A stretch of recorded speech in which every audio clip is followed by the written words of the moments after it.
Good evening. I'm Jose Cardenas. President Obama talks trade, immigration, and security on his trip to Mexico and Latin America. We'll talk to an ASU professor about U.S. relations with Mexico. And business leaders and Valley mayors travel to Mexico to discuss trade opportunities.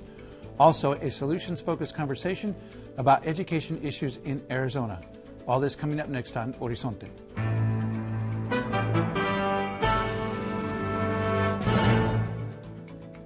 Funding for Horizonte is made possible by contributions by the Friends of 8, members of your Arizona PBS station. Thank you for joining us. Last week, President Barack Obama traveled to Latin America and Mexico. He met with the President of Mexico, Enrique Peña Nieto, to talk about trade and border issues. Joining me to talk about President Obama's trip is Dr. Jaime Aguila, ASU Assistant Professor for School of Letters and Sciences. Professor Aguila, thanks for joining us on Horizonte. You are a professor of Mexican history, so this is a subject that you're very well versed on. First of all, tell us the highlights of President Obama's visit to Mexico. Well, anytime a U.S. president goes to Mexico, it's always a boost for the country. It's a boost for the administration, especially Barack Obama, who has this John F. Kennedy aura about him, being our first African-American president. I think in that regard, he has a lot of cachet. However, he's also the president of the United States during an era of economic recession, during a time of troubled border relations. And there were a tremendous amount of protests during his visit, especially from student groups, which he addressed on his second day there. So that was definitely a positive, a very smart move on his part. But it's the economy that Mexicans wanted to hear about first and foremost. And there was a lot of talk in the build-up to the trip that the focus would be on economy. Quotes from President Peña Nieto that we needed to change the dialogue from security issues in Mexico, from drug violence to what they consider a much more important issue, which is economic trade. Oh, without a doubt, especially Enrique Peña Nieto, the first time the PRI's been in the office for 12 years. Certainly, both presidents, both administrations need the economy to grow here in the United States to pull us out of the recession in order to be able to implement their domestic agendas. Certainly, immigration and border security are issues that all Americans, all Mexicans want to hear about. But without economic growth for both countries, and because of the 1994 NAFTA agreement, we need economic growth in order to be able to pay for the other domestic policies, and certainly positive economic times we certainly hope will minimize the border problems. Now, before we talk about the specifics of the discussions the two presidents had, tell us about those student protests that you mentioned. Well, the student protests really began during Peña Nieto's campaign to win the presidency. Yo soy 32, yo soy 132. Were really attacks on the young college students, high school age students, criticizing and warning Mexico of the return of the PRI back to corrupt practices. And I think there's still a lot of energy from that group in Mexico. I think one of the big changes in the last 20 years is that civic society, especially the younger generations, are much more empowered, feel a tremendous sense of power, of being able to change the dialogue or certainly influence the dialogue. And I think these groups are there and made themselves heard again. And you said President Obama addressed that. Well, on the second day, he spoke to a group of students and talking about the prosperity, the need for both countries to work on improving relations between the two countries, breaking stereotypes that frequently marginalize or minimize opportunities for improvement, for better relations. He spoke to improving higher education. Certainly, that's one of Peña Nieto's objectives within the Pacto con Mexico, his domestic agenda, and so. I think that was a really smart move on President Obama's part to speak with the younger generation, because they are much more educated generation than years past.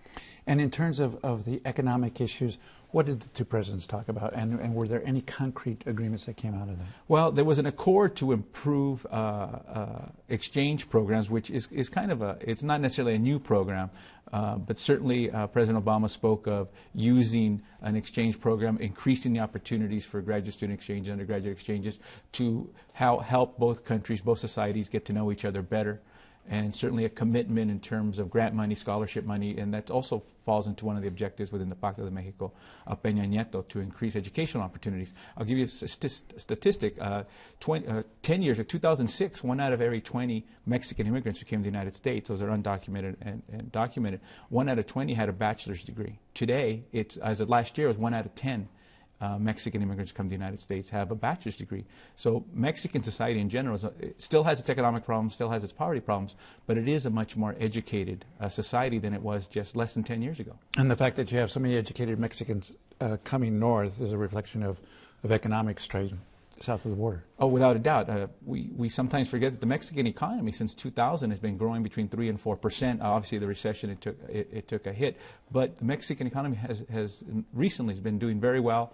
Peña Nieto's Pacto de Mexico promises 5% growth per year during his administration, which I think is a little high, but those are his objectives, and based on 21st century economic growth, it's possible.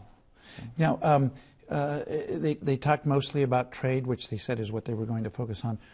Almost no discussion about drug issues.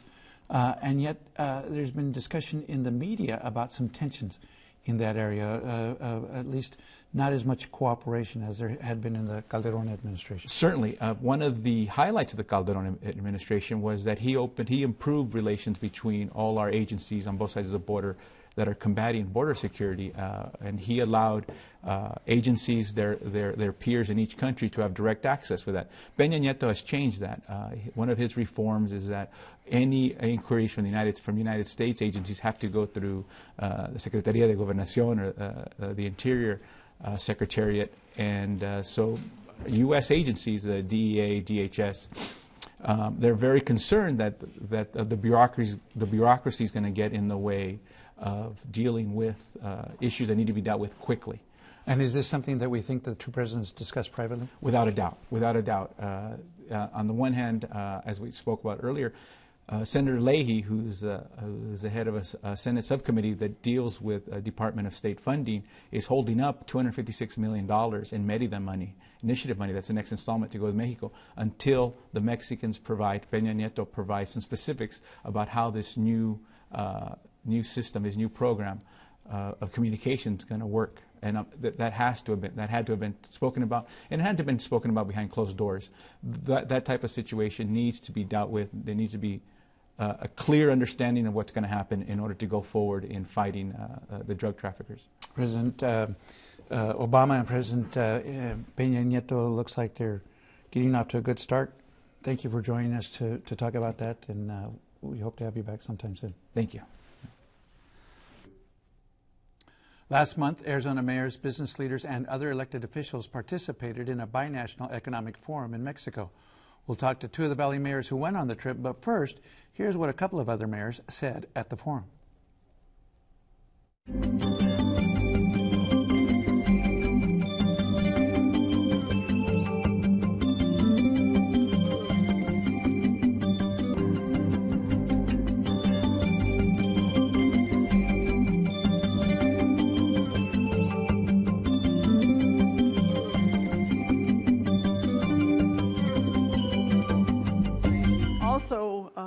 Want to say that there are many cities and towns that understand, that rely, that the economic value between both of our countries. Thank you so much for the invitation. Thank you for welcoming us, and I do appreciate the welcome home. Thank you. What does our citizens face in the future? What can we do with our time, effort, and political capital to help the citizens of Arizona? And we decided as an organization through MAG, which Marie Lopez Rogers, Mayor of Avondale, is also our leader in MAG, we decided that building closer economic ties with Sonora, with Nogales, and with Mexico as a whole is one of the best things we can do for representing the people of our communities. Joining me to talk about the forum is Scottsdale Mayor Jim Lane. Mayor Lane is the chair of the Maricopa Association of Governments, MAG, Transportation Policy Committee. Also here is Litchfield Park Mayor Tom Schoaf. Mayor Schoaf is the chair of the MAG Economic Development Committee. Thank you both for joining us on Horizonte. We saw a clip of the forum that we're going to talk about in some detail here. But first, Mayor Schoaf, why is this of importance to Arizona? We found when we started looking into the economic development and economic activity in Arizona as one of the reactions that we had to the Great Depression that we just are coming out of, we looked at it about 3 years ago and found that on average we have 65,000 visitors from Mexico each and every day, legal visitors that are coming here for business and for leisure and for pleasure trips. We found that they were spending $7 million a day on average each and every day of the year. So over $2 billion, $2.7 billion that was coming into the economy of the state of Arizona. And quite frankly, as mayors, we didn't even know that they existed. We didn't realize that the level of business activity was that high. So that led us down a path of looking for ways that we could improve the business climate here so that we can encourage more business to be done with our neighbor to the south. And Mayor Lane, as I understand it, one of the responses was the precursor to this most recent conference. You did basically the same thing up here in Phoenix. Exactly. Through MAG again, we ended up in our Economic Development Committee, which is an integral part of this entire process through MAG. We had an invitation to those officials from Mexico to come here to the Valley and visit with us, and it was well responded to, and frankly, it was a very positive event. But it was more of an introductory type of element as we tried to reconnect, I suppose, this Valley and maybe even the state with some of our partners in the past in the state of Sonora. So it was a very good start, and they reciprocated, of course, by the invitation to the economic. So the one up here was a good start. How would you characterize the one that you just went to? I'd say, just as Mayor Schoaf had indicated, I think you really have a situation where we have recognized that historically there's been a great and close association between the, and I'll focus specifically on the state of Sonora, and because it's our closest state in Mexico that we have dealt with for many, many years, and ourselves. And that there are a number of things that are happening with our economy, both here in the United States and also in Mexico. Mexico has had some significant improvements in their investment, the availability of investment in their community, and that has proven to be one of those areas, even now in nearshoring. As some production comes back from the Far East, the nearshoring in Mexico becomes much more attractive. Obviously, being that much closer to their markets, or the markets that even the Far East has developed here in the United States and in North America. Mexico is a fantastic alternative for it. Now, the labor capital that's available in Mexico is still on a very positive side, but it's growing. I think it's now slated to be the 14th largest economy in the world. And so that's going to make it certainly has been a very valued partner for Arizona and our major trading partner for Arizona. And Mayor Schoaf, as I understand it, the participants, the U.S. delegates who went there, these are mayors from the Valley here and from Tucson. One of the things the Mexicans tried to impress upon you was the level of sophistication of the industry south of the border. That's true. The nearshoring is being driven by the cost advantages of doing business in Mexico now as compared to some of the areas in the Far East. But it is supported by the fact that the workforce in Mexico is tremendously sophisticated. They have a very strong education system in Mexico to train workers. They have systems so that when we bring in a new plant, the local governments and the local universities partner and produce literally a trained workforce for employers when they open shop. So they were trying to get across to us as their visitor the level of sophistication that's available for those doing business in Mexico. And as I understand, one of the ways they did that was take you to a major operation by a German company in Nogales. Yes, we visited Continental AG, which is an automotive supplier worldwide. They have a very significant plant in Nogales in building radios and electronic components that are used in Ford and I think Chrysler automobiles. Mayor Lane, the committee you had for MAG is transportation. How does that all factor into this? Well, a lot of the focus has been on recently certainly working together with Pinal and Pima County in the Sun Corridor. And that Sun Corridor is meant to be a developing area as far as an inland port in conjunction with the infrastructure in Mexico, the Union Pacific, as well as the ports, the deep water ports in the Sea of Cortez near Hermosillo. Those are actually added attractions for this marketplace in North America because there's an awful lot of routing that now is going through Long Beach that is really running at about 100% even with the economy as it is right now. So there is a need to provide some alternatives that are quicker and easier and frankly for routing into Arizona.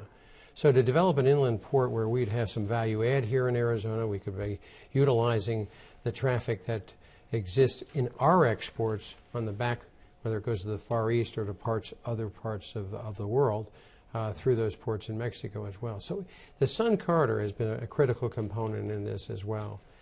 And you know, if I could say, one of the important aspects of this that really probably goes beyond all else, and that is the developing of a relationship with Mexico that is on an even sense of equality of our commerce and the trade back and forth. I don't mean to say that we never run a trade deficit one way or the other, but that we basically are working with one another for the advantages that Mexico has and the advantages that the U.S. has in certain markets in the exchange.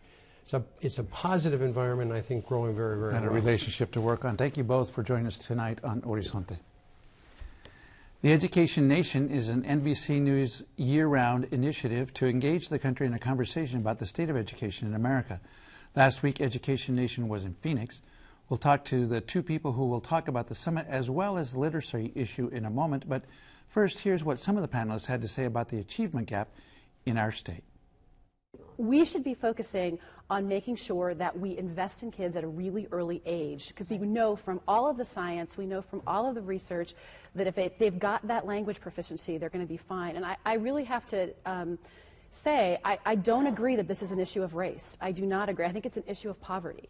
And we have many, many children who are English language speakers who are illiterate and come to school not ready to decode and do all the complex things that the Common Core requires of them. It is a language issue. And the thing that's frustrating is that we know how to fix that. We know how to fix it. And we know what happens when you're in a home where there's a lot of print material and families are having conversations with each other and kids are exposed to high quality learning. They're not just in custodial care when they're in child care. They're in early learning experiences.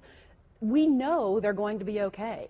I think that we are going to continue to have an achievement gap between white and Hispanics. I would agree with Rhian that it's more about poverty than race, but coming out of the district that I'm coming from, where a large percentage of our students are refugees, migrant, Mexican Americans, we don't have a lot of the white middle class, that we would label kids in those race or those things, but we're really looking at poverty.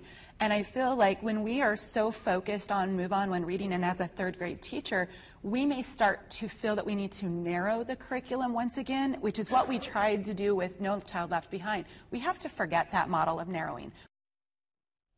Joining me now is Terry Clark, Arizona Literacy Director. Terry was on one of the panels at the Education Nation talking about early literacy. Also here is Sam Levas, Vice President of External Affairs for First Things First. So I can't pronounce literacy, but I know what it is, Terry, and I know you do. But before we talk about that, first give us some background on Education Nation.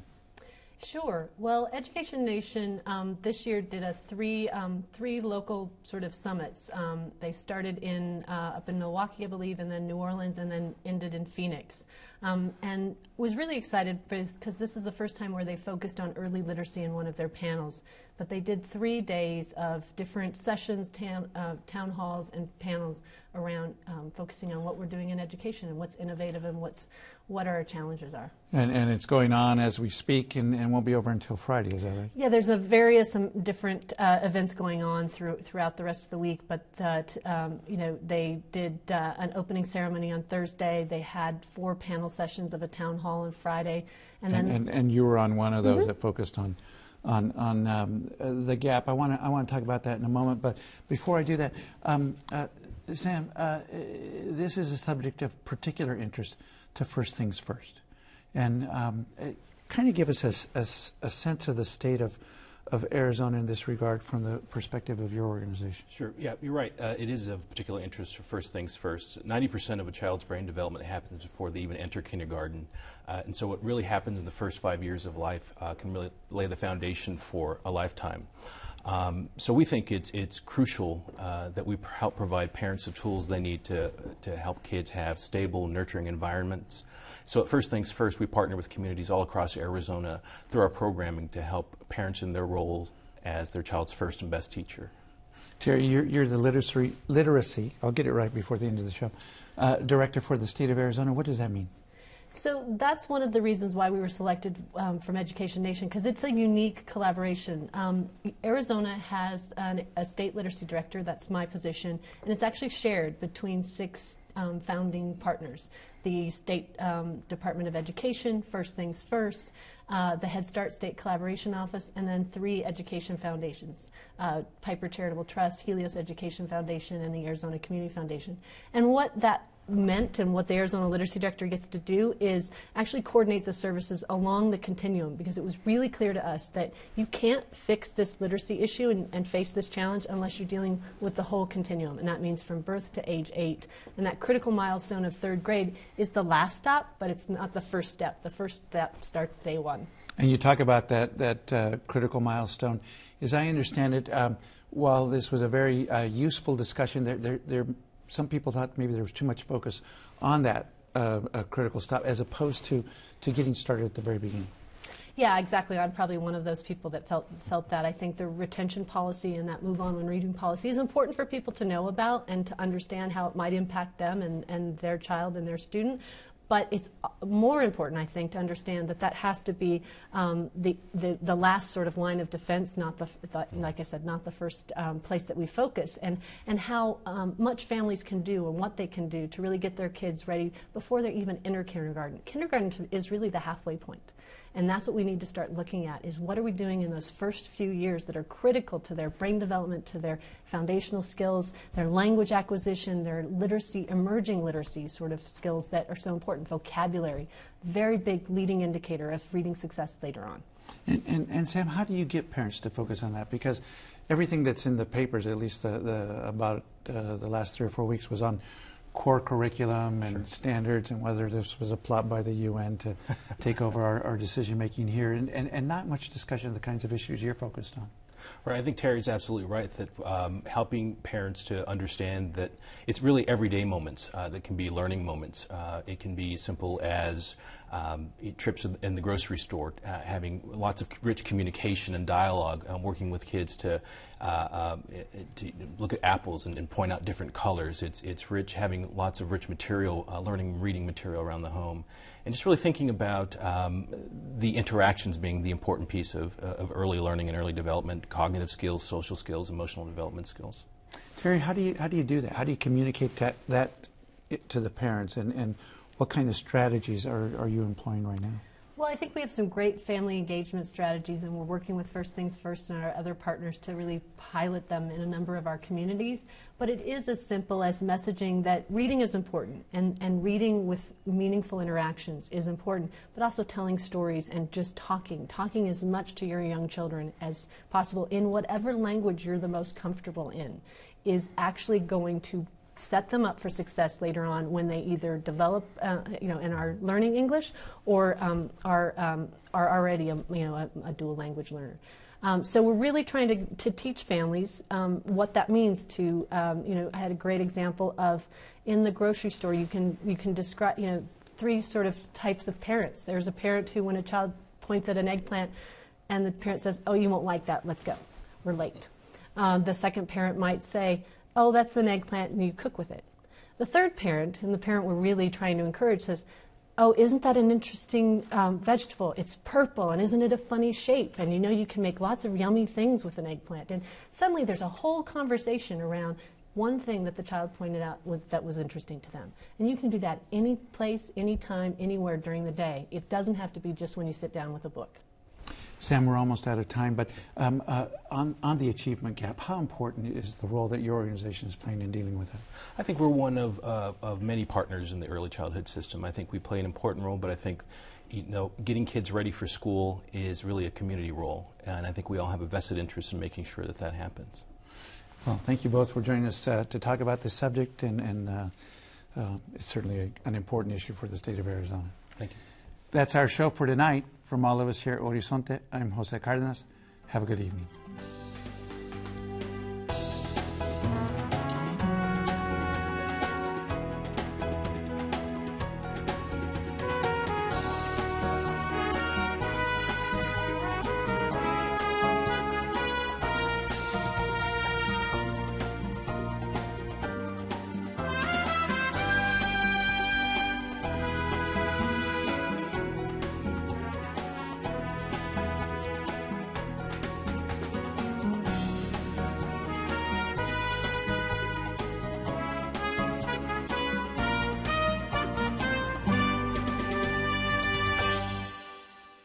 Funding for Horizonte is made possible by contributions by the Friends of 8, members of your Arizona PBS station.